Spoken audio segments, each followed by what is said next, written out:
Where's the music? Right, I think we're all there. Good evening, everybody. This is another World War II TV panel discussion. This time we're talking about all things naval, and particularly the Battle of the Atlantic. And I couldn't have asked for three guests, including myself, absolute naval experts to join us tonight. So we have one from each of three countries. So joining us from Blighty is Ian Ballantyne, who's written about submarines and British ships and all sorts of things and Arnhem. And so good evening, Ian. Hello, good evening. Joining us from Canada is Marc Milner, whose book on the Battle of the North Atlantic is one of the absolute, benchmark studies. And so good evening, Marc. Good evening, Paul. Well, good this morning for you. No, it's afternoon, isn't it? Afternoon, yeah. And joining from the USA is Brian Walter, who's written a new study, The Longest Campaign on the North Battle of the Atlantic. So I've got three good experts. Good evening, Brian. Good evening. So, the subjects tonight, I mean, it's a big one. I mean, the Battle of the Atlantic is, 6 years of fighting and lots and lots of involvements. And so we're not going to tackle everything tonight. The idea is to give people a good kind of solid introduction to the campaign and perhaps bring people in who haven't read much about the naval side of things, myself included. I would confess to these guys, I should read more about the sea battles, and I find myself not doing it because I'm drawn to the ground campaign. And we'll talk about submarines. We'll talk about that movie that came out with that Hanks fellow, possibly. We might mention that. Things under the sea, things above the sea. And our first topic for tonight is essentially why was the Battle of the Atlantic the most important battle of World War II? And I've got to start with one of these gentlemen. So Marc, let's start with you. Why was it the most important battle? Well, the simplest answer, Paul, is that the coalition that fought the Nazis, particularly, starting off with the French and British primarily, and the Belgian, but later the British and American coalition, is a maritime coalition. It's a global coalition. Nothing's going to happen in Europe if the resources to launch the campaigns, whether it's the bombing campaign or amphibious assaults or North Africa, or even bringing the resources into Britain, which Britain needs to build the sinews of war, to sustain campaigns against Germany and then ultimately against Japan. If that can't happen, then the Allies lose.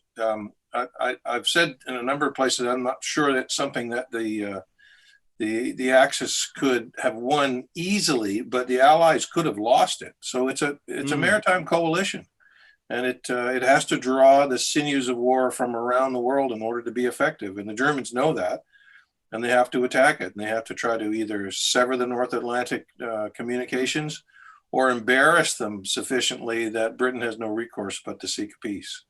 So it's absolutely the alpha and the omega of the Second World War. It starts and ends there, literally and figuratively. I mean, I'll bring the other guys in a second, but this maritime nature of Britain particularly is offset by the fact that we had an appalling record for producing our own food before World War II. I mean, I think the statistics are something like only about 5% of our food we were creating ourselves. And and that's not just food; it's all the other stuff, the sinews of war we've got to bring in. So this idea of us being an island nation with our own resources came about as the war went on, and dig for victory and converting our front gardens into vegetable patches. But when the war started, we were absolutely reliant on trade with around the world. So Ian, I'll bring you in next as the other Brit. You echo Marc's comments, I'm assuming. Yeah, I mean, if you didn't get the oil and the petrol to Britain, then of course, the fighter aircraft in the Battle of Britain could not have taken off to hold back the Luftwaffe. If you didn't get the troops through, the Americans in, or the equipment into the UK, then you couldn't launch second front. And then of course, getting similar things like oil and troops to North Africa earlier on in the war. Then if you don't command the sea, as Marc said, if you don't have that freedom of movement, to take everything you need wherever you want it, and put it wherever you want it, then you've lost, and the other side wins. And I think that was demonstrated in World War I as well. The first one, absolutely. Probably, I mean, Marc may disagree, I don't know, and also Brian, but I think that was maybe in some ways a closer run thing in the end because of the lack of the convoy system. So I think there were a lot of lessons there about how the U-boats could try and knock Britain out of the war. And so I think, as Marc says, a lot of it flowed from dominating the Atlantic and winning that battle. Yeah. Well, we'll bring Brian, our final guest, in, and you know, you're the American there, and I'm guessing that the Battle of the Atlantic is not quite as well known in the USA as it is in Britain and Canada. So, do you echo these guys? And what, as an American, got you involved in the Atlantic side of things? Well, I absolutely agree with the sentiments the other two guests have put forth. And in my mind, there's like three major points I would throw in there.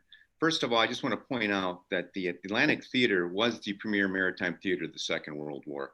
And as you said, I'm an American, and here we tend to be very focused in the maritime conflict in the Pacific.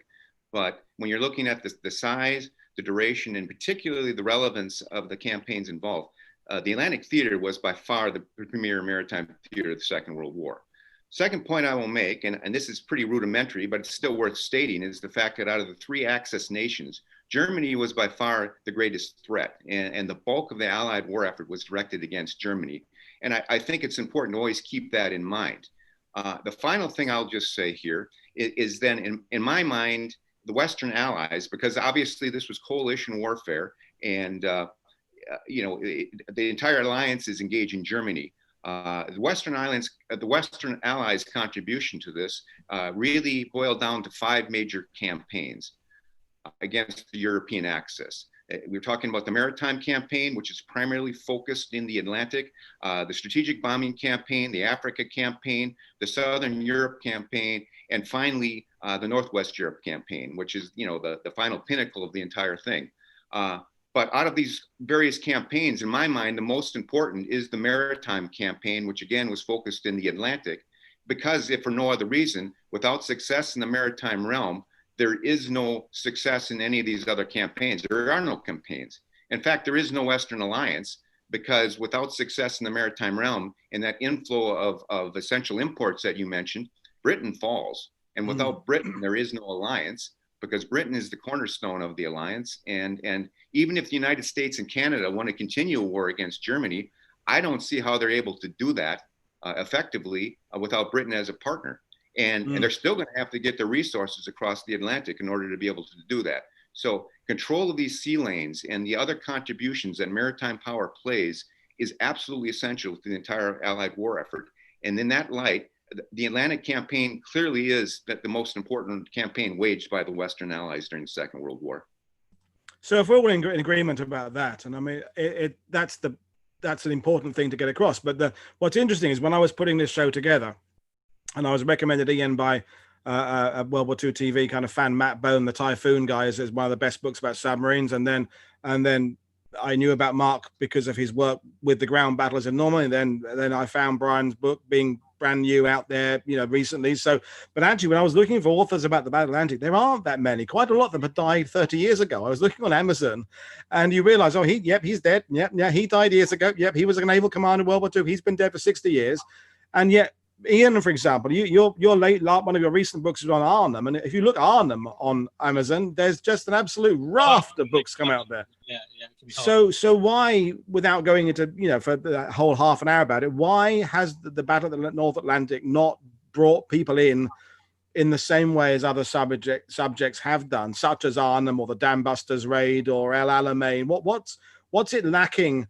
I mean, it's not lacking anything in terms of importance, but why are authors not tackling it, and why are the public not as aware about it? Who wants to start me off on that one? I mean, on that one? Yeah, go on. Go. Yeah, Ian.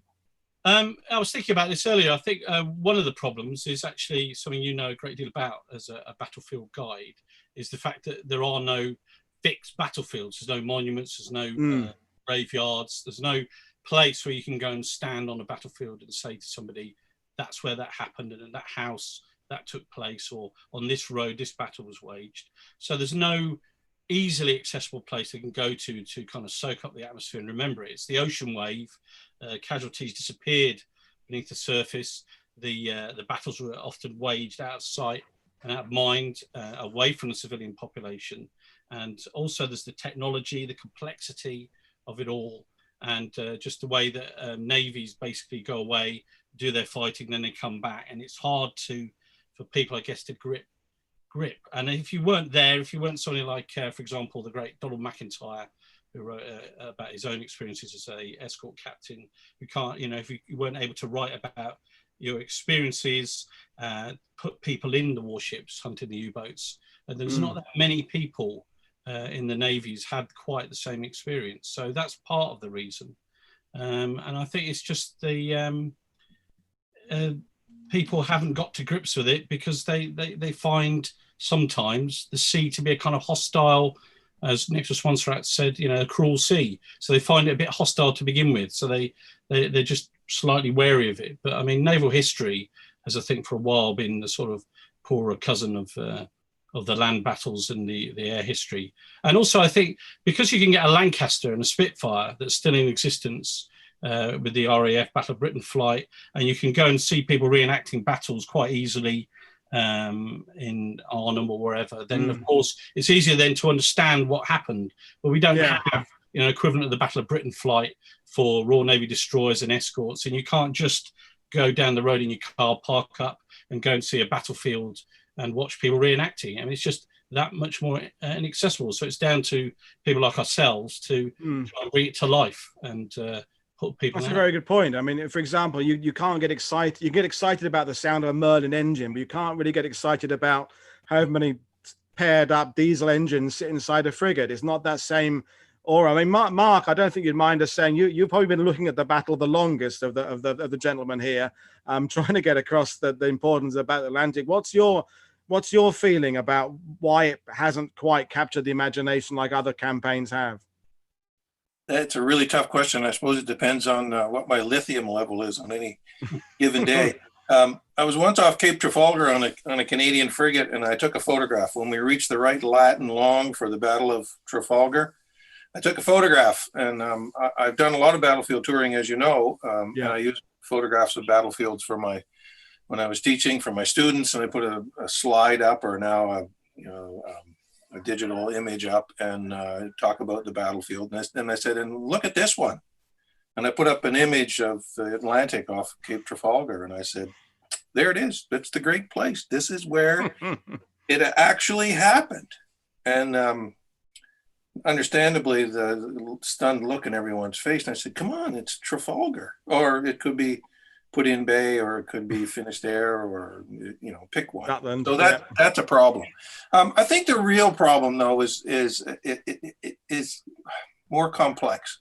It's a huge subject. As Ian said, it's not only complex, it spans 6 years. And if you ever get a chance and you're really bored and you're trapped somewhere and all you have is my stuff to read, watch the change in language, because I started out as a young scholar talking about the Battle of the Atlantic, and then certainly the last decade, but maybe the last 20 years, I've been calling it the Atlantic War, because it's a series of campaigns. It covers a huge stretch of ocean, and it's really extremely difficult for people to get their head around it. And so there's kind of a default to the battle. There's a default to the point where forces come into contact. And so you get a narrative that's written around points of contact, which I think actually skews the meaning of the Atlantic War in a huge way.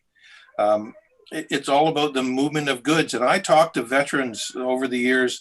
I talked to guys who went back and forth across the North Atlantic, never saw a submarine, never saw a ship torpedoed. I talked to one guy who made 3 successive trips across the North Atlantic in 1944 in a frigate, joined in a fog, left in a fog, didn't see a convoy until his 4th trip. Wow. So there's a huge number of convoys that have no history. There's no battle. They just go back and forth. And let me throw one other point in there, and then I'll leave it to Brian. Part of the problem is that the Atlantic represents America's greatest ever naval defeat, bar none. The catastrophe off the U.S. East Coast in 1942 is unprecedented, not only in American history, but probably in the history of modern war. It's a staggering catastrophe that befalls shipping in the American coast, and not just American shipping. Most of the ships that are lost are either British or under contract to the British Ministry of War Transport. So it's an Allied catastrophe. And the U.S. Office of War Information, which issued guidance on how to report stories in the media and what American media should say about what was going on throughout the whole war. But in the case of the catastrophe off the U.S. East Coast in 1942, They said, don't worry about it. It really doesn't matter. We're going to outproduce the Germans. We'll just build more ships. They can sink them hand over fist as much as they like, but it doesn't matter because we're just going to replace them with new construction. So it becomes kind of a non-event. Let me throw one final point in with you, and that's the documents of the U.S. Navy itself in the National Archives in Washington. They're catastrophically badly organized. They're almost impossible to use. I had one archivist tell me years ago that it was a conspiracy by the U.S. Army to prevent anybody from writing anything about the U.S. Navy. It's probably not true, but they are just really extremely difficult to use, and historians have not had the patience to actually wade through them, and that's part of the problem. Well, I think that's a perfect plan to bring Brian in, because I guess you're the one who's been in these archives more recently than that. So your rebuttal, perhaps, or your comments on that, Brian, because it's what do you think? Well, I definitely agree that the United States suffered a major setback in 1942 during the German second happy time. But I think to the greater point, I think one of the challenges that we as authors writing about this or consumers of this information have is there aren't really any delineating events during the Battle of the Atlantic, or not to the same extent there are in other campaigns. I mean, if you look at the Pacific campaign, the entire thing is basically defined by specific events, you know, major battles, the Battle of Midway, the invasion of Guadalcanal, the Battle of Leyte Gulf, et cetera, et cetera. And you really don't have that in the Battle of the Atlantic. What you have is a 6-year-long slog of convoy after convoy after convoy attempting to cross the Atlantic, and the Germans trying to impede this. And, you know, one month is kind of like the next month, which is kind of like the next month. And I agree, there are different phases of the battle, but it doesn't have that same kind of delineating impact. And at the end of the day, it's really about statistics. You know, how many ships were sunk this month? How many U-boats were sunk this month? How much import tonnage was able to arrive in Britain? And all of these things are absolutely vitally important to the Allied war effort, but it's not the sexiest thing to try and write about or convey this story. And so I think that's kind of one of the challenges. One other thing I'll just throw in there, and maybe this is more of a personal preference type of a thing, but I also think sometimes we limit the scope just to the U-boats and the convoys. And while that's, you know, was absolutely vitally critical, there are other things that are going on in the Maritime Campaign in the Atlantic besides just the convoys and the submarines. Basically, you had all kinds of combat that occurs. You have dozens of ship versus ship combat. You have major carrier operations off of Norway. You have British submarine operations. You have amphibious operations, et cetera, et cetera. And these things all happen outside of the scope of, you know, the convoy operations. And I think, you know, if you look at the greater Atlantic conflict, I find that a little bit more interesting, just because, you know, a lot of these other areas, you know, aren't really talked about that much. And it's something which, you know, adds additional balance and, in my mind, a little more interest into the conflict. So, you know, while the Battle of the Atlantic is critically important to what is going on, I think looking at the greater maritime struggle, you know, adds a little bit more balance and interest. But at the end of the day, as we've talked about, this was absolutely critical to the Allied war effort, and the Battle of the Atlantic does deserve, you know, our attention. No, definitely. And I think, you know, when you said a minute ago about measuring it in terms of tonnage, that immediately alienates most of the audience, because you just have no frame of reference. And you know, when I'm reading and I hear about 40,000 or 400,000, I'm thinking, is that a lot? Is that not very much? I don't know what to compare it to. I mean, obviously you guys do, because you're the ones who've been, but the average person like me, and I consider myself a bit of a military buff, you know, I'm doing this for a living, but it's very intangible. Also, I think I want to mention what you said there, Brian, about the obsession with the German U-boats. And I've told you this story in our test meetings, but I was in Saint-Nazaire down in Brittany in February, and they kindly opened up the shop in the bunker on the estuary there for us. So we went in the shop there, and I was just absolutely staggered by how many books they had on U-boat commanders. I mean, some commanders had 3 volumes of their own, of their sorties and their operations. And I'm thinking, really? I mean, and I had no idea. And I asked the guy, what have you got about escort operations? What have you got about anti-submarine? He went, oh, well, not a lot. They don't sell. and they had a Ladybird book. I think it was James Holland's Ladybird book about the Battle of the Atlantic. I think they had on sale, and they had a kind of a guide book to an entry level, like 100-page kind of thing. But it was all about U-boat commanders. Now, is that Das Boot? Is it Kurt Jurgens in the enemy below? Why this obsession with the bad guys? I mean, it's where does that come from? Ian, you're the submarine guy. So what's your comment about that? I think part of it comes down to the cult of the submarine captain. I mean, I know quite a few modern day submarine captains, Cold War, and some contemporary ones. And I think with submarines, you've got a small crew of people who all look to one charismatic, piratical, bold guy. At least they hope that's who he is. So I think it brings it down to that confined circumstance where one man is the person everybody looks to, and he has to have charisma, and he has to be able to take them through all these adventures and build their confidence up.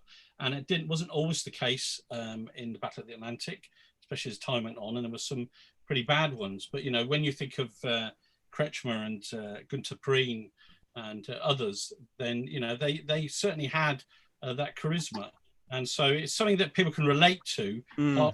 They gain an insight thanks to Das Boot. But I also think that the U-boat arm has benefited from post-war. Lots of people basically doing a PR job for it and enhancing its reputation, and you know, a fairly good organization for doing that. And it's just a sort of charisma that they have. And if you think of the U-boat killing captains certainly in the Royal Navy, you know, there's a handful of those. You've got Gretton and McIntyre and Walker. And of course, their books, you mentioned books, their books are a long time ago. And there's been a few books on, let's say, Walker, but they just haven't been recent, or they haven't been written in the style that's appreciated. And I guess the U-boat captains seem to look cooler to people with their beards and their nice leather. Yeah, you know. I mean, one of our regular viewers, Thomas, who said, you know, how could I referenced them being bad guys? How could you? This is on the YouTube comments. How could you be a bad guy in a smelly submarine underwater? And I think maybe that taps into this feeling that the U-boats are the underdogs as well, aren't they? You know, they're somehow, because they've got lots of ships on the surface and there's just a few of them, they're somehow the plucky underdogs, and maybe it ties into that. And yet, I think if you're in one of the convoys, you would feel you're the underdogs.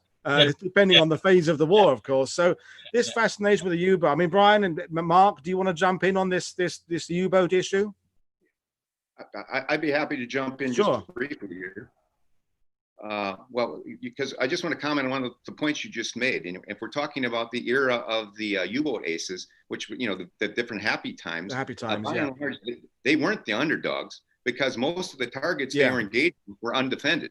So the fact that these guys were able to rack up these great scores, mostly they were racking up scores against independently sailed ships or ships that were under defended convoys. And so, you know, they were engaging an enemy that really didn't have the ability to fight back. So that's something to put that into perspective. The other thing I just wanted to say, I think the whole phenomenon about the U-boat ace is just kind of consistent with an overall phenomenon that two different phenomenons. Number one is certainly here in the United States, and I suspect it's the same in the United Kingdom, there just seems to be a fascination that people have in general with the German military during World War II. You know, the German Panzer divisions and the Luftwaffe and whatever the case may be. I'm not necessarily sure why that is, but then again, I'm an American who happens to be fascinated by the British military during World War II. So there aren't as many of us. But there definitely seems to be this fascination with the German military, and I think this might be part of it. And then the second thing I will just throw in there, and I don't know if this has as much of an impact, but I definitely think it has an impact upon our historical discourse, and that is, I think for whatever reason, there's a tendency of a lot of historians, and in particular a lot of British historians, to try and over-elevate the effectiveness of the German war machine during World War II and under-evaluate the effectiveness of the British response to that. And you mentioned Arnhem before. The fact that I just read recently, there's been something like 250 books that have been written about Arnhem, which is quite a lot. And yet just a couple weeks before the launching of Operation Market Garden, there was the British Second Army advanced into northern France and Belgium, taking Ghent and Brussels and Antwerp, Yep. advanced 250 miles in about 6 days, took 30,000 prisoners for basically no loss to themselves. This even impressed General Patton. And yet, as far as I know, not a single book has been written on this subject. It's called The Great Swan. And there hasn't been a single book that I know of that's been written about this, but we've got 250 books that have been written about Operation Market Garden. So I just think that there's kind of a lack of balance in this view. And I think that permeates across, a lot of different things where, again, we're elevating the Germans and we're under evaluating the performance of the Allies. And in this case, particularly the British. And I think that might have something to do with the phenomenon that you're bringing up. Yeah. And I'll bring Mark in this in a second. I mean, it's I've got an echo there somewhere because Mark, your book about the Panzers, that's very much the modern view. I mean, we won't go to talk about the ground campaign. Just an aside for a moment. That's bucking a trend of people, the authors of the 70s and 80s, just always saying how brilliantly efficient the Germans were, how hopeless the British and Canadian forces were. And in terms of the ground campaign, and normally it is shifting in favor. People like James Holland and Peter Caddick Adams and others, Alex Kershaw, I think John McManus, are starting to say, you know what, we were pretty damn good. We crushed Army Group B in Europe, and we actually were very good at what we did. So maybe that trend will happen in the maritime world as well. It's just a little bit behind what's happening on the ground. I don't know, but we haven't yet. We'll bring you in, Mark. This U-boat obsession. What's your take on it? Well, I share the views of everyone else that there's a fascination with fascists. They always have such wonderful uniforms, and they have crashy music, and they're like a bulb for a bug. But yeah. There's a couple other things going on here. One is that the cult of the U-boat ace was cultivated by Goebbels during the war. It's quite a deliberate effort to actually create these mythical, unstoppable knights of the sea. And you have to remember that the U-Waffe was actually one of the most heavily Nazified organizations in the German Kriegsmarine. So there's that element to it. That's quite deliberate. And the flip side of that, particularly for the British, and I've been going through British public relations issues and British paper and British press guidance and all that kind of stuff, is a deliberate policy not to say anything about accomplishments of individuals. The Canadian public relations people operating with Bomber Command, in the end, just broke with the British practice and began to name pilots and name aircrew and name things that people actually did. The British policy through most of the war was, this is a collective activity. We're not creating heroes. We're all in this together. So, what happens to Johnny Walker and what happens to Peter Gretton and Donald McIntyre? And, there's a little bit of reporting from time to time, but these guys are not eulogized as heroes. They just really, there's this attitude, that's your bloody job. Go do it. And you're doing it well. Great. Good on you. But we're not going to make a hero out of you. We'll give you a DSO every time you sink a submarine, and that'll have to do. The other point I would make is there is an American default setting to think of the war as a feud between themselves and the Germans. And Brian's probably encountered this. And I see it, curiously enough, with my graduate students. I've had a number of graduate students from the States, and I don't want them all sending me emails now saying you're trashing me and all that kind of stuff. But what's really interesting to me as a Canadian, when the war starts, we're in it, right? We wait a week, but we're in it, September 1939.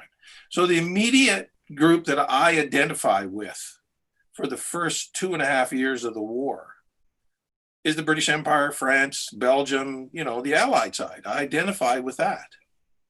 When American students study the Second World War for the first 2.5 years, they're focused on the Germans. They're fascinated by Nazism. They're fascinated by Blitzkrieg. They're fascinated by Panzers. They're fascinated by U-boat commanders. There is a real fixation, and I see this in the World War I approach to the war too. Before the war, it's the British fighting the Germans, but we're really interested in what the Germans are doing. And then when the war starts for the Americans in December of 1941, then it is about them and the Germans. And there are other people in it. Sometimes they get in the way, but you don't have to report what they're doing, and you don't have to talk about them. You just have to tell Americans what Americans are doing. So if you're a escort group commander like Peter Gretton, chances are that nobody knows anything about you, not only in Britain, but anywhere else. So there's a kind of structural bias against it that in some cases is deliberate and in some cases is simply cultural. And it's easier to focus on the German U-boat aces because of the reasons that Ian talked about, because they're just sexier, I think, really. Yeah. Anyway, I'll drop it there. Brian, I think Brian, do you want to as our American, do you see something in that what Mark just said, or do you disagree? Oh no, I definitely agree. I mean, I suppose it's normal for everybody looks at things through their nationalistic eyes. And here, every year, and again, this doesn't have to do anything with Battle of Atlantic, but every year, on June 6th, there's a commemoration of the D-Day landings. And as far as the attitude here in the United States is, oh, the British landed in D-Day too. I mean, it's all about welcome to my world. I mean, it's all about our war and what we did and so on and so forth. I imagine that's somewhat natural. Yes. But absolutely, Canadians do it to the British. I definitely see that. Yeah. I definitely see that phenomenon. Yeah.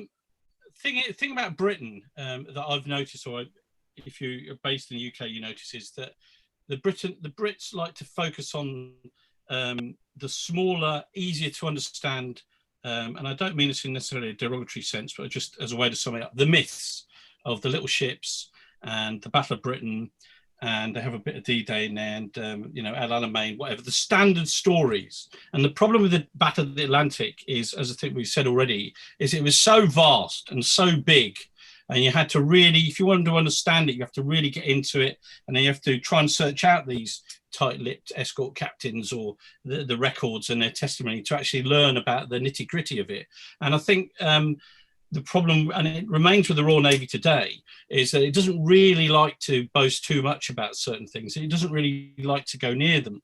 So what you have is you have this fascination in the UK with these little ships that went across and rescued all the soldiers. But of course, we know it was mainly destroyers and bigger vessels that brought the bulk of the people back. And the Battle of Britain, that saved Britain from invasion, when in fact, as the Germans would admit, they really didn't stand any chance of invading because of the Royal Navy. So there's, and then when you come to the Battle of the Atlantic, hats off to our friends in Canada, because each year they proudly celebrate the amazing efforts of the Royal Canadian Navy and the Battle of the Atlantic. But in the UK, you get it like once every 5 years, once every 10 years. So although there are people there and places like the Western Approaches Command bunker, as it were, in Liverpool, and Johnny Walker's statue, where you can go and find out about it and even see a U-boat.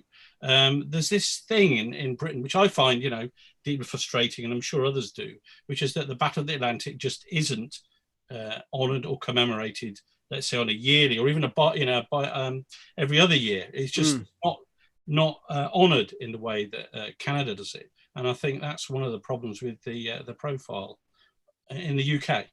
If I could just jump in on that in hot pursuit, Paul, just very briefly. Yeah. Until 1946, the annual feast day, if you want to call it that, of the Royal Canadian Navy was the 21st of October, Trafalgar Day, because we inherited that from our British Navy lineage. But the next year, I think it's 1947, they said, well, that's BS. That's not our battle. Yeah. We fought in the Atlantic. And so very early on, after the Second World War, the RCN made a conscious decision to celebrate the first Sunday in May, usually around the 5th, whenever that happened to be, as Battle of the Atlantic Sunday. And for the last 70 odd years and going on probably indefinitely into the future, that is our Trafalgar Day. And I think it's entirely appropriate. Well, I mean, we just had a question coming in from Sheldrake 6, which is actually what I was going to bring up anyway. And I'll ask all of it, it'll come up, is he says, what campaigns would Mark, but I guess he means all of you, divide the Battle of the Atlantic into? Would they be time-based, technologically based? And that's something in my reading, researching for this.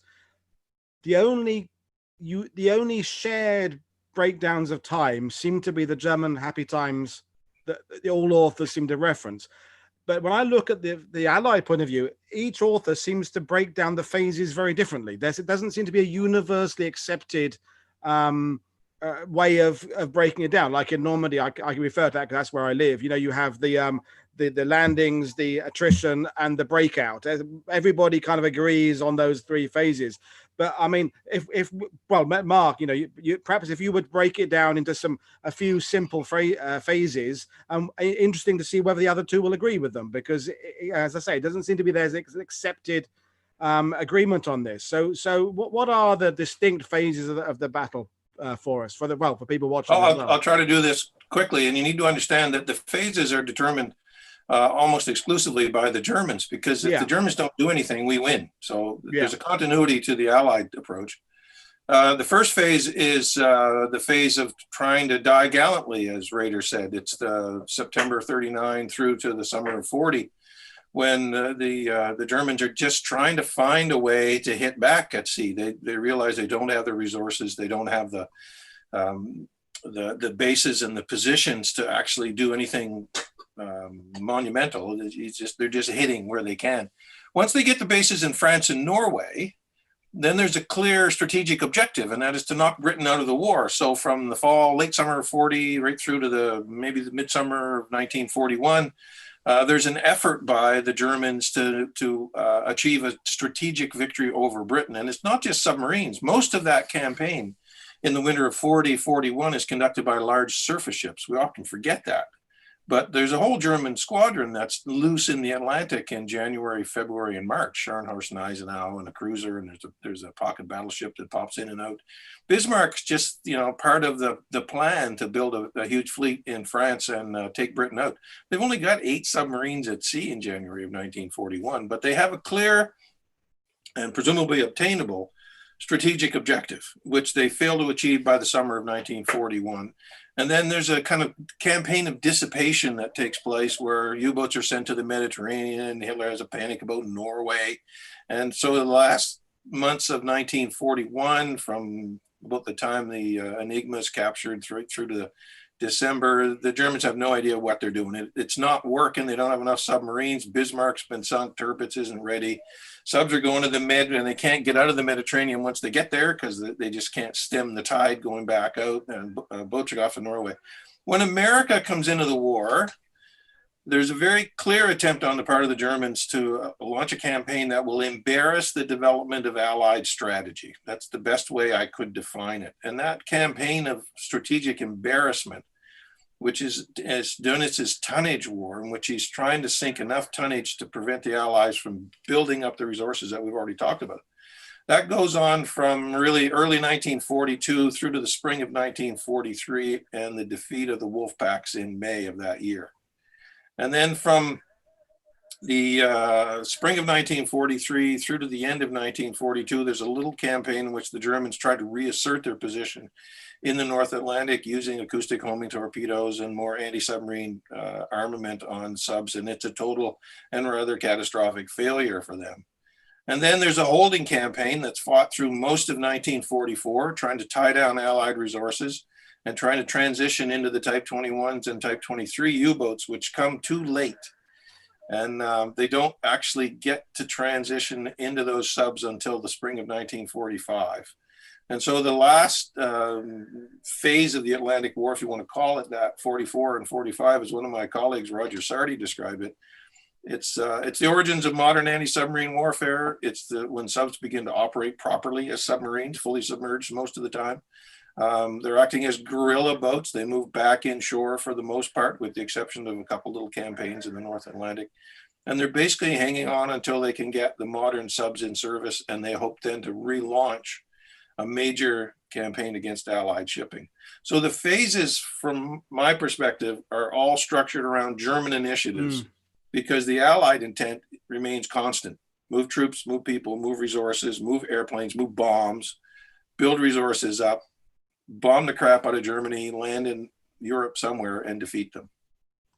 Well, that's seems to be a very concise and description there. Ian, as our historian of multiple eras of submarine, I guess if you were adding phases, you'd add phases after the war as well. You'd say submarine warfare goes through phases from beyond World War II. So you'd carry on from what Mark said about that end of the last part of 1945 is leading into the sort of the Cold War era. Is there anything Does that make sense to you?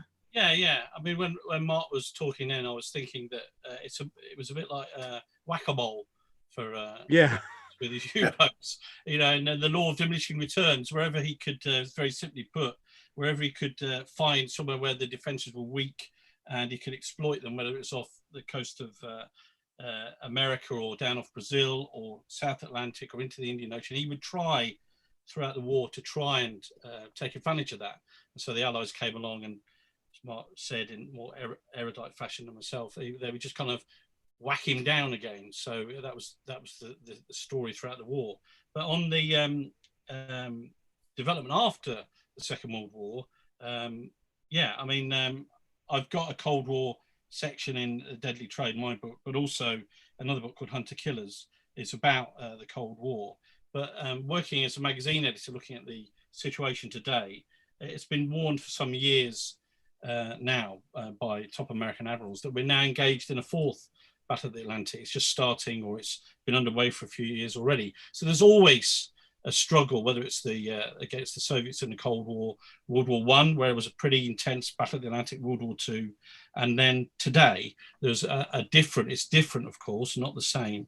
There is now a contest underway for control of the Atlantic, and so that proves, you know, the point that it's a very vital area of you know, it's geostrategic importance. So and with the Russians versus the NATO and the Americans, it was again throughout that whole sort of 45-year period a case of, you know, could the Russians build enough of the right sort of submarines, stay ahead of the Americans? Could the Americans stay ahead of them? Could the British come in and help as well? And in the end, the whole Soviet machine just sort of collapsed under the weight of trying to compete with the West. So yeah, so it's and of course building on German technology in the early years, the Type 21, and also various other elements to create the first submarines, certainly in the Russian Navy, and also elements in other navies as well, as the first submarines in the early years of the Cold War used that German technology. Yeah.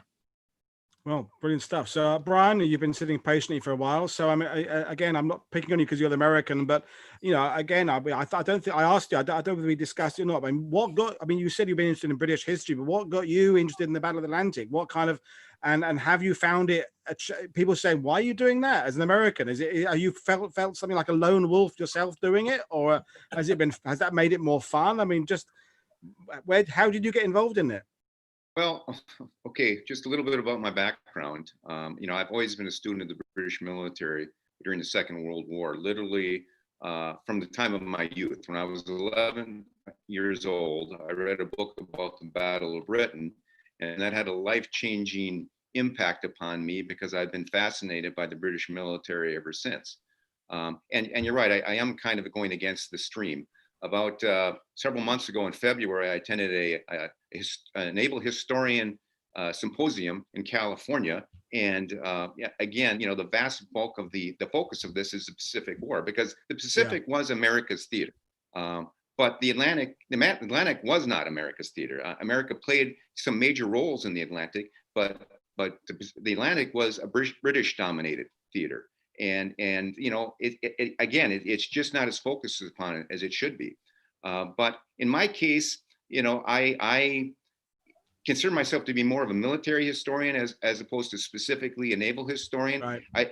I just happen to have, you know, started out in this area because, quite honestly, I think writing about naval history is easier than the fighting on the ground, because there's just too many complexities on, you know, this village and this little counterattack and so on and so forth, where it's just a little easier when you're dealing, you know, in my mind, when it comes to the Maritime Campaign. So it wasn't just so much the Battle of the Atlantic as it is just the entire Maritime Campaign. And in my book, you know, as I kind of mentioned earlier before, you know, I focus on the entire Atlantic struggle and not just the Battle of the Atlantic. Basically, the Battle of the Atlantic constitutes about half of what I cover in the book. But the other half that I'm talking about is these other contributions that British maritime power played, you know, in the Atlantic theater and the waters off Northwest Europe, which again, in my mind, gives a more balanced approach, and at least I find a little bit more interesting. Well, thank you. So, I mean, just for those watching and for myself, you know, we know about the U-boats. So, can we break down the Allied roles in the Battle of the Atlantic into sort of areas here? There's obviously the air power element. There's a convoy. Who wants to sort of take that and kind of start breaking down and making some sense of the way we engage, we go about it? Because as Mark, you said, we define the eras by what the Germans are doing. So our creation of technology is also, I guess, connected to what the Germans are doing as well. But what are the various sort of arms of our forces in the Atlantic? What have we got going out there beyond what people know about the escorts and Tom Hanks? So who wants to take that one? So I'll take a stab at it if you Sure. like, because it's one of my hobby horses. Right. One of the great myths of the Battle of the Atlantic is that the escort forces were the first line of defense. And in almost everything I've written over the years, I've argued against that. Brian makes a good point. There's a whole lot going on. The first line of defense of Allied shipping in the North Atlantic is always the main battle fleet. You can't gerrymander, you can't build an auxiliary battle fleet at the drop of a hat. So the Brits are quite right to build cruisers and aircraft carriers and battleships in 1939. And if the Germans had had 400 submarines in 1939, which they didn't, the British would have had hundreds and hundreds of escorts. But they didn't need them until they were needed. And then you just build them as auxiliary vessels, and then you can chuck them out after the war. So the bedrock of the Atlantic War is always what the home fleet and what the fleet in Gibraltar is doing, and then eventually the American contribution of cruisers and destroyers, because they keep the Bismarcks and the Gneisenau's and the Scharnhorst and the Tirpitz in check. They also try to scoop up the German raiders. And so, no corvette's going to be chasing the Bismarck across the North Atlantic. So the critical element is always to make sure that you have control over the movement of large enemy forces on the surface. The second one is you need to have a picture like an air traffic controller. You need to have naval intelligence, and the Brits are very good at that. The British have a global system of naval intelligence that tracks not only where we are, but where everybody else is too. And they put it together in a big kind of matrix in London, but there are regional centers that track all of this stuff. So you can find out if there's a piece out of place. Why hasn't that ship turned up at Durban? It's 4 days overdue. Where the hell is it? If more than one ship fails to turn up, then maybe there's a sub there, maybe there's a raider there. So you can, if you think of it like air traffic control, naval intelligence, you can begin to sort out the sheep from the goats. The loss of HMAS Sydney is a kind of example of how it didn't work out as well as it might have done. But generally, if there's somebody out there, you can track them just by finding out which pieces disappear off the board. The third part, and this is really boring, my students usually fall asleep when I talk about it, is naval control of shipping. They run Allied shipping like International Air Traffic Control runs airplanes, with proper traffic separation, proper routing. They bring them together for convoys. They make sure that independent routed ships are routed away, not only from where the enemy might possibly be, but from where your own operations are taking place. So it's an enormously complex system. And the primary means of defending Allied shipping in the Battle of the Atlantic was always avoidance of the enemy. And if that failed, then the escort fought. If it worked, then the convoy arrives and there's no losses. So, historians, as Sir Julian Corbett opined many years ago, tend to be greedy of dramatic effect and want to focus on battles. But the Atlantic is all about a whole bunch of stuff that never happened. And that starts with the home fleet. It starts with operations to contain the Germans in France or in Norway. And then it's scooping them up when they're on the North Atlantic, finding out where the bad guys are, and making sure that the convoys and the shipping is all routed safely. And the residual is what we tend to write about as the Battle of the Atlantic.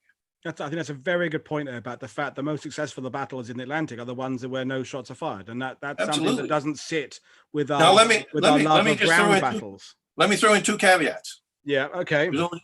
There's only two times in the war when they use convoys as bait that I'm aware of. In May of 1943, May of 43, when there were so many U-boats, but they had great resources, good air power, modern HFDF, 10 centimeter radar, lots of escorts. They picked the convoys, reinforced them, and drove them into the U-boats deliberately to smash the pack and sink submarines.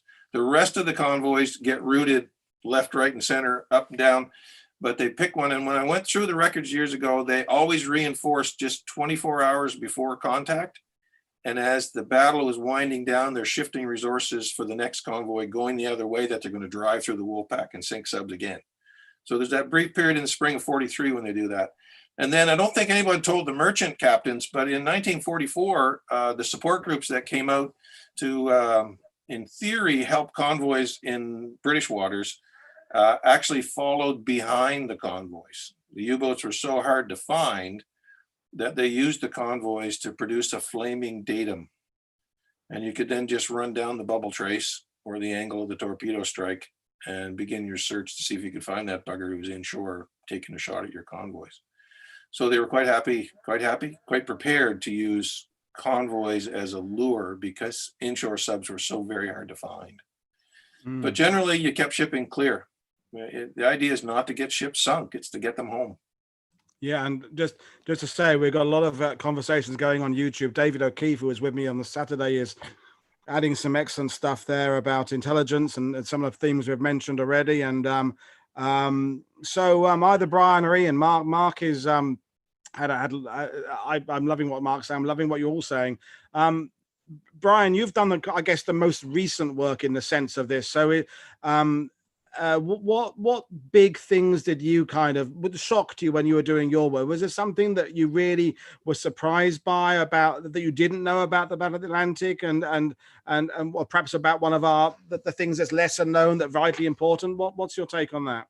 Well, as a matter of fact, as I said, I've been a student of this for decades, but once I finished the book and I'm actually looking at the data, there were some things that absolutely did just jump out at me that I'd never really considered before. And I'll just share a couple of these things. Yeah, please. It revolves around the scope of the German effort. I think all of us would probably agree when we're looking at the Second World War that Germany was a major land power, and that's kind of how it's described. But if you were to say to people, was Germany a major naval power? You'd probably get a much greater mixed result as far as that's concerned. And when you're looking at the axis, the Japanese were obviously the naval power with the Imperial Japanese Navy. But the truth of the matter is that Germany was a major naval power. And the reason I say that is because during the course of the war, the Germans accumulated more principal warships than did the Imperial Japanese Navy. Now, what do I define as a principal warship? Well, in my book, I define 12 different classes of warship, ranging from battleships at the top to fleet minesweepers at the bottom, with U-boats somewhere in between. And when you look at these 12 categories of warships, and you compare the Japanese Navy versus the German Kriegsmarine, the Kriegsmarine is larger. In fact, it's not even close. The Kriegsmarine accumulated twice the number of principal warships during the war as did the Japanese Navy. Over 1,600 German principal warships versus 773 for the Imperial Japanese Navy. Wow. And even more mind-blowing than that, in my mind, is when you look at the losses. The German Kriegsmarine during the Second World War lost more principal warships in the Atlantic and the waters off Northwest Europe than did all of the combatants in the Pacific War combined. Which again, wow. In the United States here, to make that statement is akin to blasphemy in certain circles, because again of the belief that the Pacific conflict was supreme. And clearly the Pacific conflict was epic. But again, this just goes as testimony to the supremacy of the Atlantic campaign as far as the major maritime campaign of the Second World War. Also, it testifies to the massive effort that the Germans put into waging this maritime effort. Throughout the Second World War, the Russians are constantly clamoring for the West to launch a second campaign. Well, in my mind, this was a second campaign. Because when you look at the massive amount of resources that the Germans had to put into building this fleet and maintaining it, and you realize that this was all oriented against the Western Allies, because U-boats aren't going to really have a big effect on the land fighting in the Eastern Front. And you realize that if the Germans hadn't had to do that, and they would have been able to redirect these resources back towards ground applications and directed them against the Soviet Union, this was a second front in the war. Now, I'm the only person that I know of that actually, defines it in that way. but I think you can make a legitimate argument that that was the case. Hmm. And then the third thing that these numbers point out is the effectiveness of the British war effort in the Atlantic. And when I say British, I'm rolling the Canadian contribution into that. But the reason I say that is because British and Canadians were responsible for the vast bulk of these losses that the Germans suffered. And again, I talk about that in my book. But if you're looking solely or partially at the losses, 79% of these Kriegsmarine's losses were attributable to British and Canadian action. So these are things that, aren't really well known, and it kind of goes against the conventional wisdom, but it just goes again as one more. I mean, the reason the Battle Atlantic was particularly important was because of its relevance. But again, when you look at its size and its scope and things like this, it really dwarfed the Pacific campaign in terms of those factors.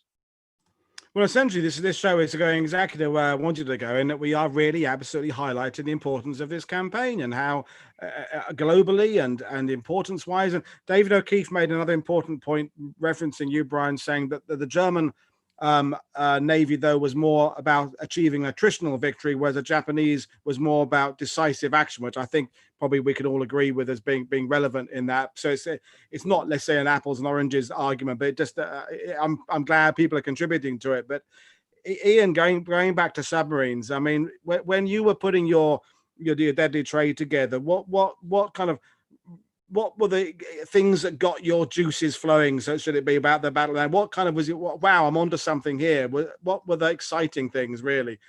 I think for me, as somebody who's a British author who has seen all the books on the U-boats and, of course, the fantastic campaign in the Pacific, etc.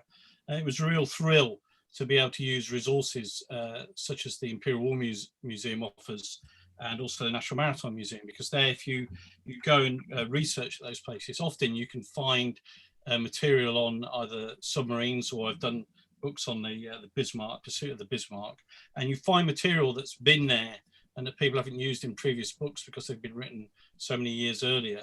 And it was fantastic to get hear the sound recordings, which in the past you'd have to travel up to London and then pay for them and wait a few weeks to get them, but to actually be able to go online and log on to them and get them and listen to the amazing exploits of British submarines in the North Sea and the Baltic in the early part of the Second World War, including the last stand that the Shark made against the German aircraft off Norway, and then to delve into the archives at the National Maritime Museum, where I was able to use actually material I found in the Imperial War Museum and the National Maritime Museum to piece together a background story on the head of the Anti-Submarine Warfare Division, a guy called Arthur Talbot, a Royal Navy captain, having a bit of a contest with Churchill, who was putting out that the British had sunk a lot of submarines. And Captain Talbot was saying, well, actually, we've done forensic analysis and we found the evidence that actually a lot of these submarines you think were sunk and that the RAF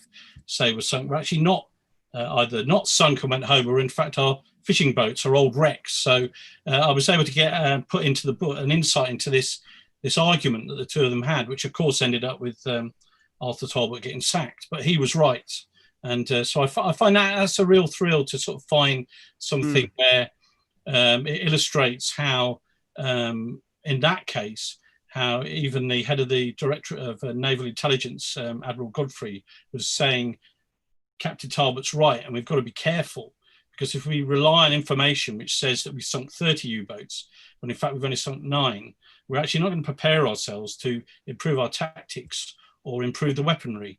And it was for me, it was a thrill to put something fresh to contemporary readers into that book. Well, I think that brings me up to what I was going to come up with next, which is and someone referenced it on YouTube, is the incredibly steep learning curve I think the Allies go through in the Battle Atlantic that I think perhaps isn't the same as some of the ground on the air, the air wars. I mean, we have to learn on the job all the way through. And I think we're an hour into the show. It's time to kind of not start wrapping things up, but moving along.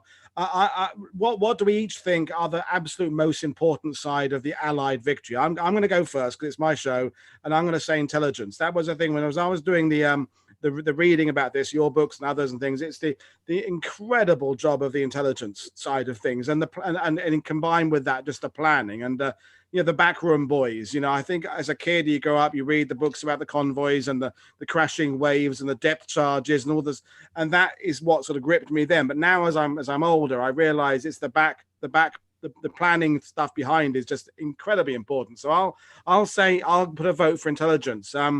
Brian, what would your vote go for? Is the most important factor we have in the Battle of the Atlantic?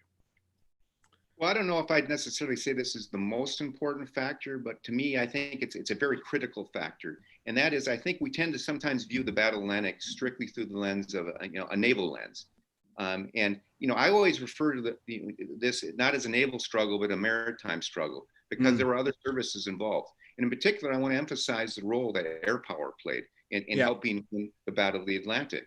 Not to take anything away from the Navy, but the truth of the matter is the Royal Air Force was as much a contributor to the actual victory and the fighting that went on there as was the Navy. And I'll just give you two quick examples of this. Roughly about 25% of the U-boat kills during the Second World War were attributable to surface or shore-based aircraft. And there were periods of the Battle of the Atlantic, major periods of the Battle of the Atlantic, where aircraft were killing more U-boats than surface escorts were. And then the second thing I will do, again, if you expand the campaign out to look at the entire maritime campaign within the theater, the truth of the matter is the Royal Air Force was actually responsible for the destruction of more German ships during World War II than was the Royal Navy. Bomber Command alone, through its mine-laying campaign and attacks against ports, sank about 1,100 German ships. The Coastal Command Strike Wings add in another 400 to 500. So, while taking nothing away from the Navy's contribution or the Merchant Marines' contribution, but I think it's just really important to have a balanced view of this and realize that the air component to this was equally important in the success of the battle. No, I agree, and I'll bring the other two in a second. And all I could ever intend for this show was for it to be a kind of a greatest hits compilation.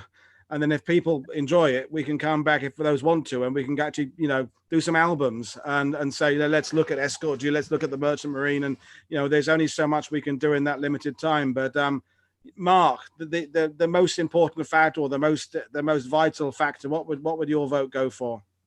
Well, let me, I have to comment on something that Brian said in support of, just very briefly. It's an interesting fact that in 2 world wars, the U.S. Navy was never engaged in a surface gunnery action with any German surface ships, period. In fact, they fought more French ships in the Second World War than they ever fought German ships. There were surface gunnery actions between American escorts and destroyers and German submarines, but they never actually came to blows with the German surface Navy in 2 world wars, which says a lot about the role of the British and Canadians. I agree with you on intelligence, but let me qualify that. Everyone gets excited about special intelligence, about reading the other guy's signal traffic, and there seems to be no enthusiasm and very little, if any, work done on the Y service, basic DF. Intelligence is a cumulative process. There's a lot of human coming out of the German submarine bases in Western France and in Norway that gets through. They track who these guys are and who they're sleeping with and who their uncles are. Anytime there's a transmission, and the U-boats are transmitting every day, it's plotted. There's traffic analysis that's done. And then, the one at the top level is ultra, actually reading what's said.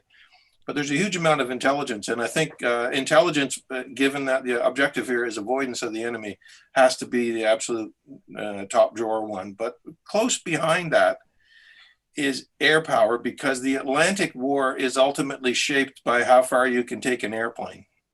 And by 1943, that's right across the North Atlantic. Airplanes in and of themselves act as scarecrows for most of the war. But when you actually marry up an airplane with radar, it fundamentally alters the nature of the battle in the Atlantic. There is no place to hide. It's no accident that they find Bismarck. It's not just because there's 24 hours of daylight. They now have radar-equipped aircraft searching for her.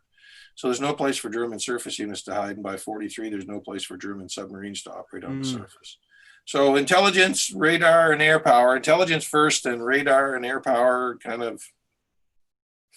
I mean, we have these points coming along in parallel on YouTube. David O'Keefe and Thomas and various others are saying, you know, Ultra and the Y service and plotting and you know, and it's just the realization that how complicated this battle is and how, you know, tackling it in a single video show is, you know, we're biting off a lot here. Did I forget? Did we ask you, Ian, or not? Did we? No, you didn't. No, we didn't. Ian next. Yeah. I'm thinking. I'm answering the comments. So yeah, Ian.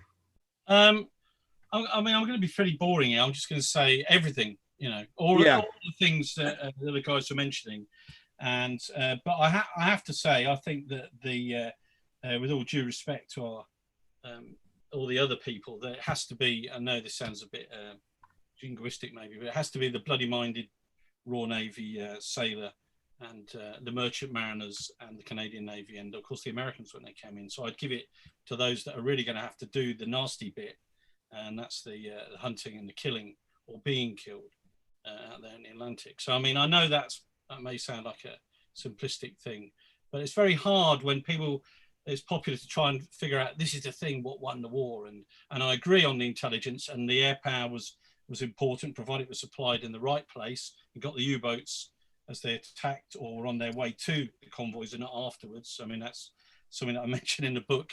So, you know, I mean, it's all important. And the intelligence, the code breaking, that massive and quite amazing human intelligence gathering in the U-boat ports and everything else, which quite astonished Kretschmer when Captain Creasy, Captain Talbot's successor, told him, you know, we know when you've left, what patrols you've been on, and, you know, basically what you had for breakfast. So yeah, I mean, that's fantastic. But I think in any war, what it comes down to is the person at the sharp end, whether it's on land or in the air or at sea. And I've met, you know, in years gone by, there's very few of them left now, some of those guys. So I always kind of say everybody, but with the laurels going to the mariners or the air crew or the soldiers, you know. Yeah. Well, I think that absolutely dovetails into what I was going to say next, which was to bring in the human aspect of just, you know, being on ships or being in submarines or flying on, you know, in freezing temperatures over the sea. And, you know, I think it's wonderful to bring that up now because, you know, when I talk about I do my live streams in the battlefields, you know, an artillery barrage will start but it's not like it's sudden when it starts, but one shot wouldn't kill an entire force. But with what strikes about the naval campaign is, you know, you're there, there's absolutely nothing going on, and suddenly it's smash, and there's a torpedo has come in your side, and everything has changed instantly, and the chance of survival at that point, and are you going to get rescued? I think for people watching it, the armchair historians, it's very interesting to talk about, you know, the ultra and decrypts and planning and plotting and organization. But to spend a few minutes now, I think with the work you three guys have done, just thinking about how miserable most of the duties were for most of those people, both friend and enemy. I mean, there's nobody's job I envy. So when in Mark, you know, you would have started when a lot of these guys were still around, you know, just are naval veterans different to ground veterans and Air Force veterans?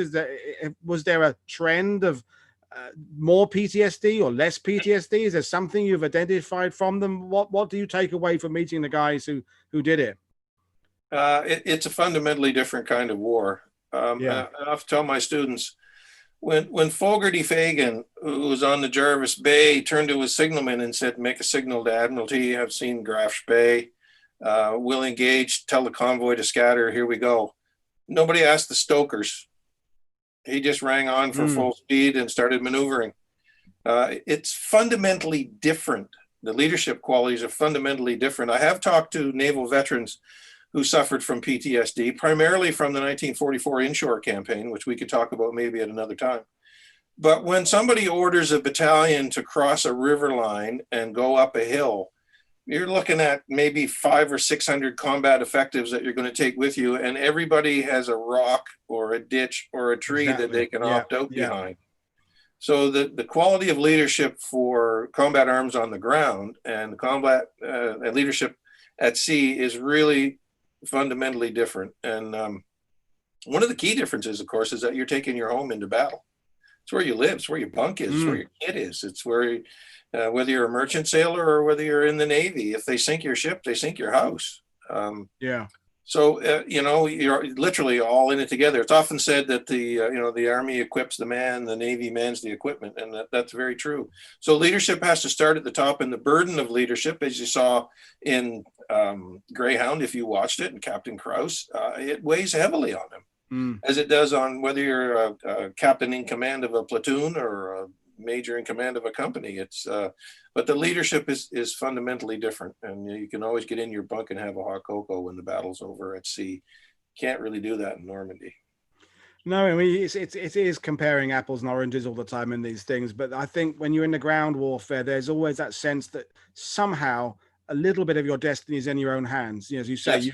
you can jump for that wall, you can dig your foxhole a bit deeper, you can move with your own sense of trepidation and caution and your own instincts. If you're especially several decks down doing a job where you're just keeping something working and you're oiling something, you're just working on a mechanical device, and you have absolutely no influence in what happens around you, and your chance of survival, of course, are greatly reduced. It's not like there's a medic 10 yards behind you and 20 and half a mile behind him a jeep with a stretcher on it. When you go down in the North Atlantic in the middle of the winter, it's not good. So Ian, with I know that was something you wanted to bring up, the human aspect and submariners generally. I mean, are they you said some commanders, are they an odd bunch? And I mean that in a not a derogatory sense. I mean, yeah, and I have to be very careful about saying any of today's submariners are an odd bunch. They might find me.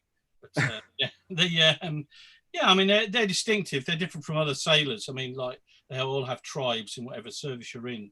And it does take a particular kind of person to go in a metal tube, particularly when it's away for weeks and doesn't see the outside world. But in a diesel electric submarine, whether it's a U-boat or a Cold War Oberon class submarine of the Canadian Navy or the Royal Navy, it's a pretty smelly, dank sort of special confined place to be.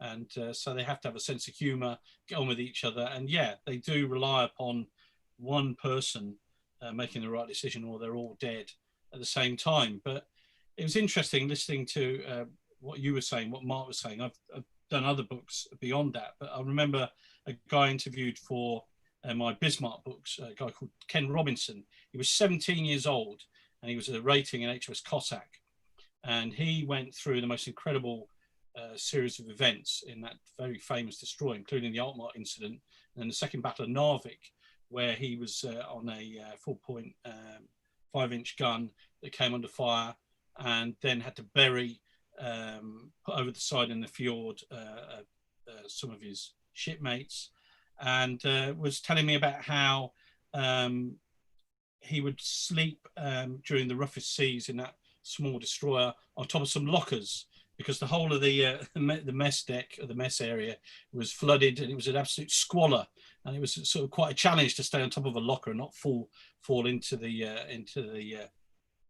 water at the bottom. But then he would be called forward, and this is a real incident that happened to him. Him and two other sailors were called forward to go out onto the upper deck of Cossack to secure a boat that was about to break free. And they had, I think they had safety lines, and there was obviously there were wires around the side of the ship. But there were three of them went out there. Two of them were washed over the side and gone forever. And then he came back, and he was the only one to come back from what, you could say is a mundane sort of job. So although they might have their home around them, which could be dank and smelly, whether you're a submariner or a destroyer sailor, there are these sort of sudden moments.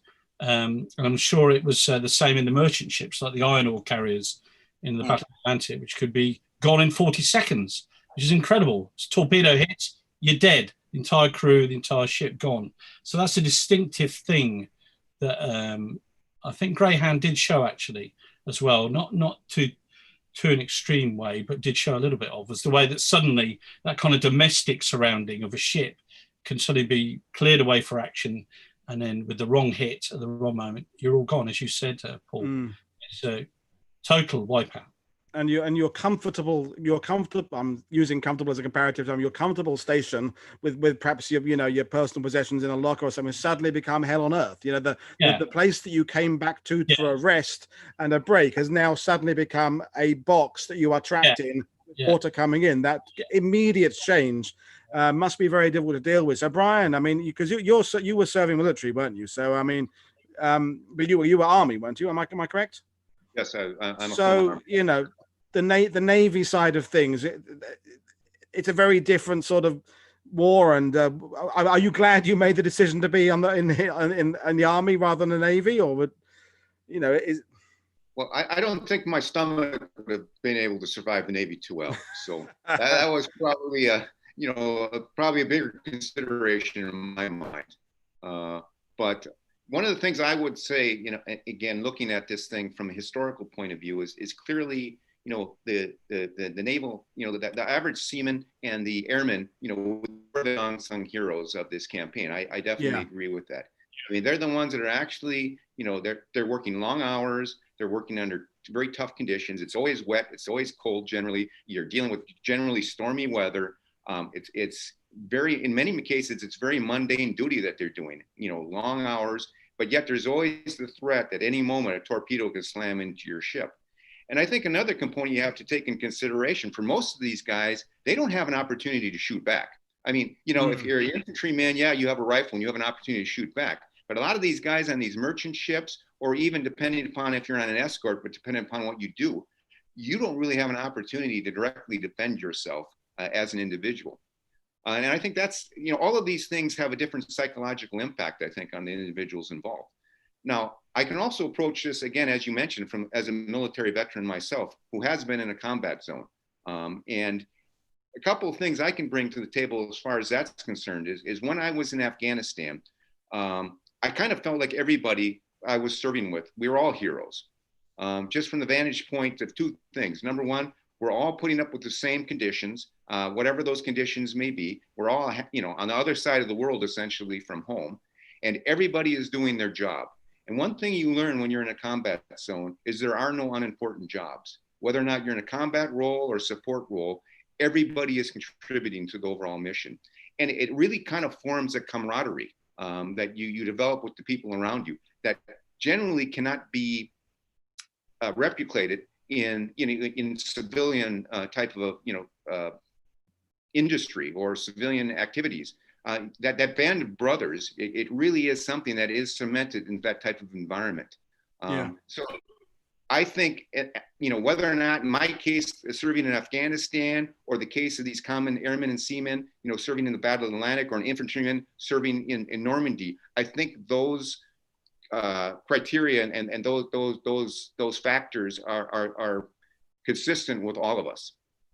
Well, I think it brings us back to something we said earlier on about the way the Battle of the Atlantic has often been measured by tonnage and types of ship changes, and one type of frigate becoming a second type of frigate, and less perhaps focus on the ordinary guys, except for the aforementioned U-boat commanders and the occasional escort captain who got a bit of fame. But it seems to be measured in these statistical ways. So given that we got a few minutes to go with, I love to always talk about myths. I love to ask people, what is it when you, as naval historians, military historians generally, when you're reading about the Battle of the Atlantic, what is that one thing that every time you see it, you go, oh no, not that bloody myth, that red herring again? There must be that one, or at least one thing, if not, it's more than that seem these things that get perpetuated that they have no basis in reality. So, Mark, what's the thing that just winds you up when you read it or see it said about the battle? Oh, gee, where do you start? I think I'd go back to the myth of the escort as the first line of defense. Right. That's a necessary wartime myth. It's like the myth of the little ships at Dunkirk. It's like the myth of the Battle of Britain. It's one of those things that gets created and then becomes a fact. And I take Ian's point. He's absolutely right. The kind of stoicism and stick-to-itiveness of Allied merchant sailors and Allied naval seamen and airmen, by the way, who are punching holes in the sky. If you're in a Catalina and you're off of the Grand Banks of Newfoundland, if you push your way all the way out to Flemish Cap, you come home at a walking pace. And if you miss Newfoundland, your next alternate airfield is about 1,000 miles west. And people did this fearlessly and relentlessly through the whole war, and without much regard. We talked about the Air Force, by the way. My experience is the Navy really isn't interested in the Air Force. The Battle of the Atlantic is a naval festival or fete or celebration. But I'm here to tell you that the Air Force isn't interested in what the Air Force did in the Battle of the Atlantic either. They really don't have much interest in maritime air. So those guys are, for me, the great forgotten heroes of the Battle of the Atlantic, among the many forgotten heroes. So, but the myth of the Escort as the first line of defense kind of gores my ox a little bit. Not because they weren't doing important work, but because it reduces the Atlantic War to a shooting war when there's so much else going on around it. And I guess the other one is, I don't know how to actually describe this as a myth, but it's the Anglo-American willingness to see the Canadians as kind of the Italians of the Atlantic War. They're there, but they don't really do anything, and they're not really very important. And actually, the Canadian role is surprisingly important, not simply by virtue of the large numbers of escorts and aircraft that we put out in support of the Atlantic War, but the real important RCN contribution to the Atlantic War right from the get-go is in naval intelligence and naval control of shipping. And we actually run a complete naval control of shipping network throughout the United States until America comes into the war and even afterwards, and control the diversion of all Allied shipping north of the equator and in the Western Atlantic until the US is ready in July of 1942. So it's not so much a myth as it is, when y'all argue between yourselves, you kind of forget that there's actually a third party out there that's quietly doing a pretty efficient job in facilitating the success of the larger Allied partners, so the Americans can go to the Pacific and fight that war, and the Brits have enough time to actually train, re-equip, and modernize their escorts to win in the Battle of the Atlantic. And the people who make that happen are the Canadians. Well, in terms of just training of pilots, because without Canada, where the hell do we train? I mean, not just for the naval battles, but I mean, Canada was incredibly important. And I can tell you, every tour guide in Normandy loves the Canadian sector, because you are feeling you're doing something that everyone doesn't know as much about.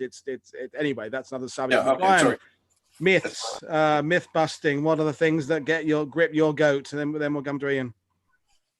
Right. Sorry, we'll do Brian first. Sorry. Brian, yeah. All right.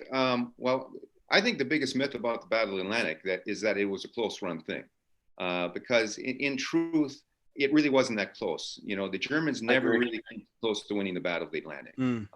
They sank a lot of ships, but they simply did not sink enough ships to truly debilitate Britain's ability to carry on in the war. And when I say this, I'm not trying to imply then that the threat wasn't real, because the threat was real. I think this is more of a testament to the effectiveness of the British and the Allied, countermeasures that they waged against the German threat. Yeah. And the second thing I'm just going to piggyback onto this is there's kind of a popular view of convoy after convoy after convoy crossing the Atlantic and just being ravaged by U-boats. And that is not an accurate reflection of what really happened.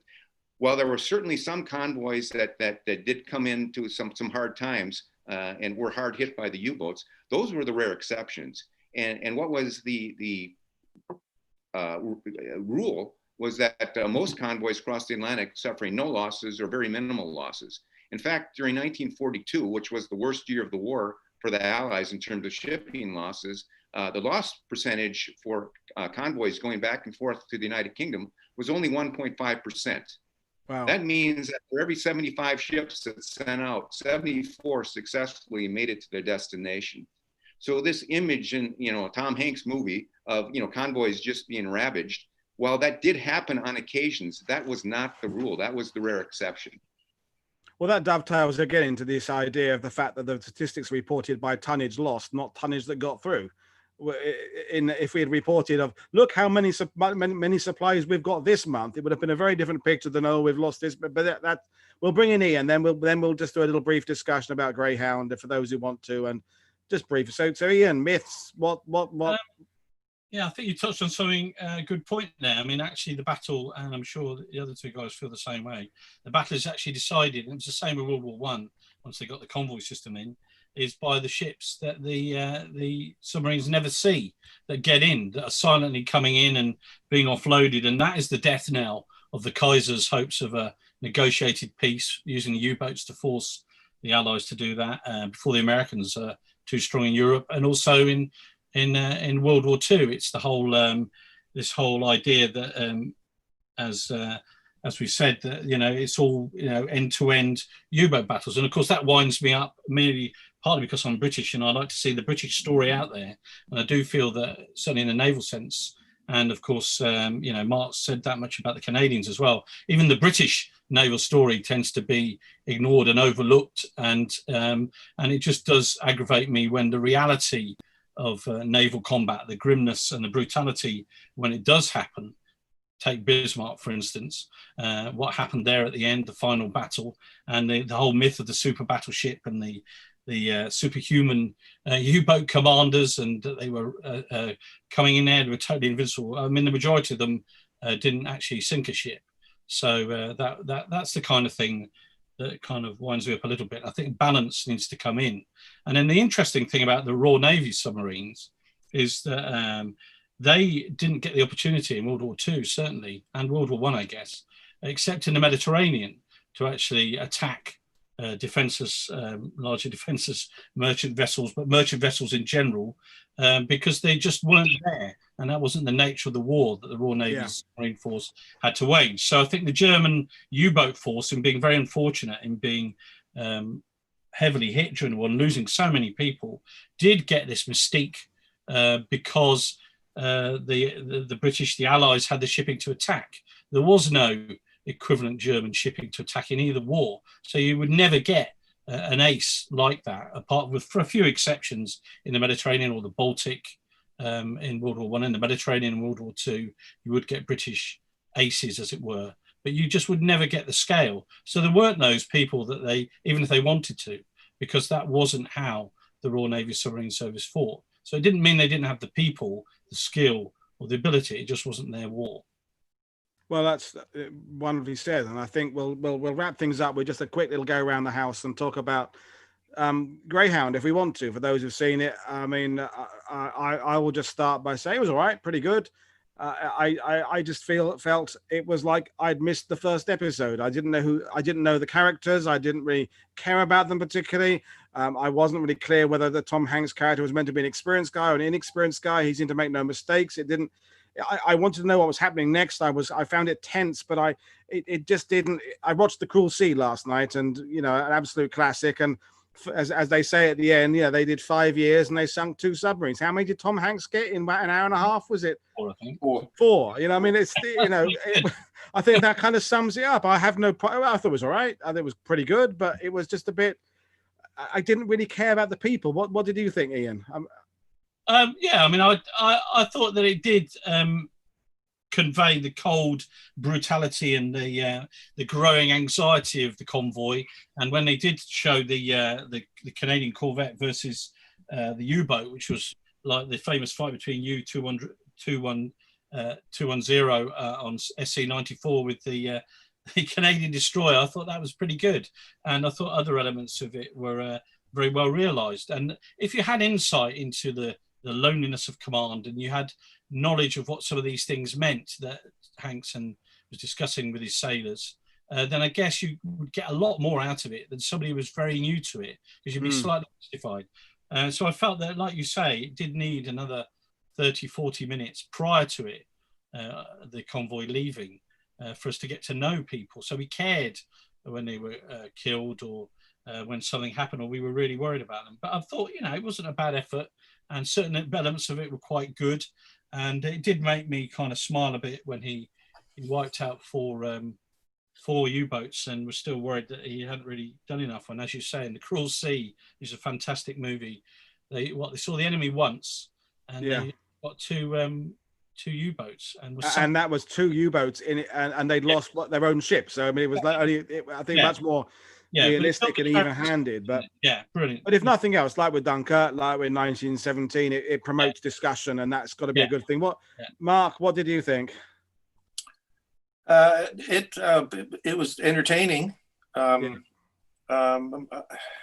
In some ways, it's a metaphor for the Battle of the Atlantic because it's episodic. It goes from one point of contact to the next. You know, they're fighting a U-boat, and then there's a break, and then you come back to the first dog watch, and then they fight a U-boat, and then there's a break, and you come back to the next section, and they fight a battle, and it was entertaining.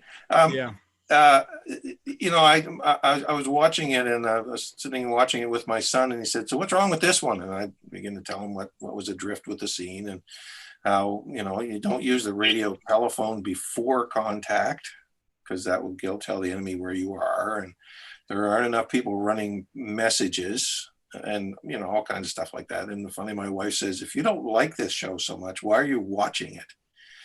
So, you know, I think Paul's point is probably the best you can say for the film. I mean, cinematography in it's probably great, the technical specs.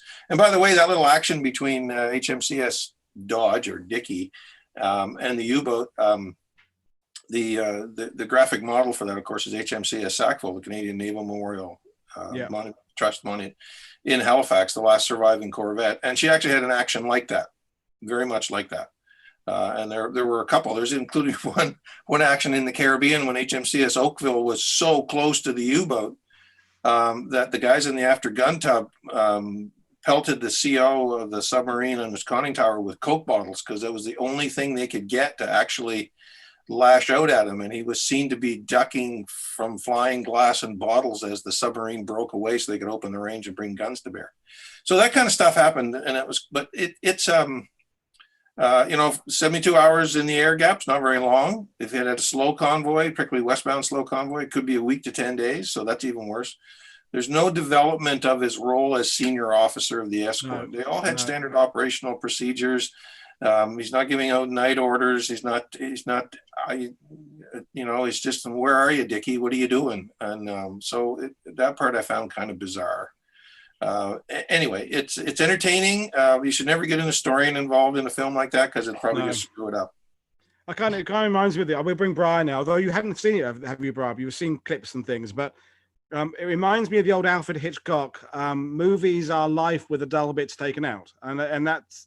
I wonder whether when the Blu-ray comes out, there'll be some deleted scenes of just kind of wardroom conversations, because I think actually I would have benefited from it. I know it's a Korean War film, The Bridges of Toko-ri, where Ricky Rooney goes on leave in Japan, that kind of stuff. It's not essential to the plot, but it makes you care about the people when they become in peril, and that was my problem with it. Stephen Graham as executive officer, I kind of know a little bit via Band of Brothers. I felt he wasn't. I didn't know anything about him. You know, I didn't really care, and I don't like not caring. I like to invest in my characters. But call me old-fashioned, but Brian, you know, Tom Hanks is. He's American royalty, isn't he? Almost. So we can't say he's the closest you've got to a king, isn't he? Essentially. So what are your take on what's the reaction been in the USA to it? You know, I mean, because it's obviously, as I was saying earlier, I'll let you speak in a minute. The Battle of the Atlantic isn't as well known to Americans. So has it received a lot of press there? Well, it certainly has received some advertisements. So, I mean, people are aware of it, or at least I'm aware of it. Now, to whatever degree it's been successful, I don't really know, because, of course, all the theaters are shut down. It's hard to gauge, isn't it? Yeah. Yeah. So basically, people are just, you know, streaming it on their computers.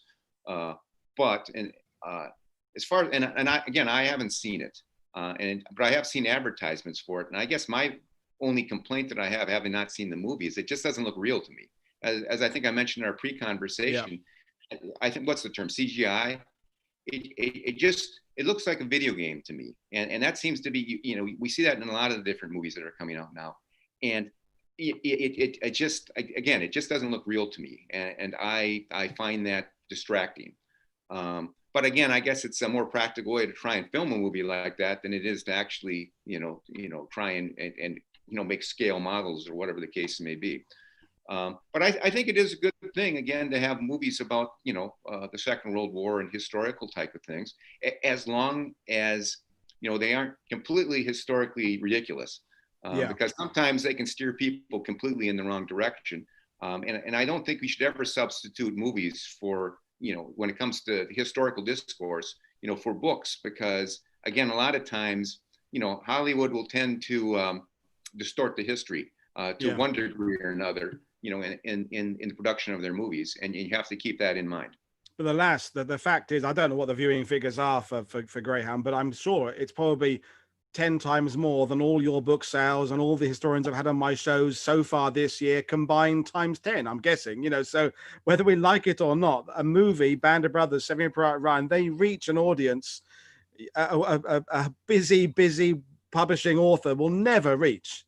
Okay, often you see a movie and you forget it when by the time you've driven home, you've forgotten it. Whereas a book, perhaps you put it on your shelf and you refer to it again. So movies are a bit more disposable. But I was all right. I'll get the DVD when it comes out, but it is all right. But anyway, I think we'll bring it to an end now. It's been what I wanted it to be. I think we tackled some things. There's things we didn't go into, but I think if people like it, we can have you on individually or together again. I think we work well as a little team of 4. So I thought it was good. I think we've covered some things. We've given some credit to the unsung heroes, intelligence, the air power, and we've busted a few myths. And I think that's all we can do in an hour and a half. And I'm really hoping that people watching this will go out there and buy your books. So the links to Mark's and Ryan's and Ian's books are in the description of the video below. And I urge you to go out there and get them. And we'll bring Ian onto a show about Arnhem at some point in September, hopefully. And Brian, and we'll talk about some other things again. And Mark, we'll have you on for a Stopping the Panzers event at some point. But I've thoroughly enjoyed it. For those watching, a bit of housekeeping. We've got our Poland Warsaw show on Saturday afternoon, 2:00, with Dr. Alex Ritchie and Alina, my friend, out on the streets of Warsaw. And that's going to be great because I've never been there. And it'll be my first live stream outside of Normandy. So I've got a bit of pre-match nerves, but I'm looking forward to that one. Then next week, we've got Mortan, the German Operation Lutich, to take Avranches. That'll be a great one, very visual. Then we're going to go to the Falaise Gap and talk about the Poles and the Canadians again, because we do talk about the Canadians, Mark, despite you say we ignore you. We on World War II TV talk about you. And for those watching, don't forget to click subscribe. Don't forget to click the little bell so you get notifications. We are trying to get some help in via Patreon so we can, fund these things, and share and retweet. And I'm trying to get better at retweeting and doing I'm getting into Instagram now, which I said I wouldn't do, but I've got to get these shows out there because I think we're getting the best there is. I cannot believe that I've got such 3 eminent naval military historians on a show about this. I'm so grateful that you guys have come out to do this because I respect all your work. I've enjoyed. Matt Bone, Ian keeps telling me how good Deadly Trade is. I'm reading the Kindle at the moment, but I just got so much to do. But anyway, if any of you got any final closing remarks, anyone you want to say? No, thanks for having me. Well, then great. Well, thank you very much, everybody. So this is Paul Woodadge for World War II TV. Hope you all enjoyed it, and lots of Canadians watching. We seem to have I've got the Canadian market well. So I've got most of Canada's historians, David O'Keefe, Mike Bechtold, they're all watching. So I seem to have got the Canadian academic military market well in there. It's brilliant. So anyway, thank you very much. Evening. I'm going to end the stream, and we'll see you all again soon. This is Paul Woodadge saying good evening.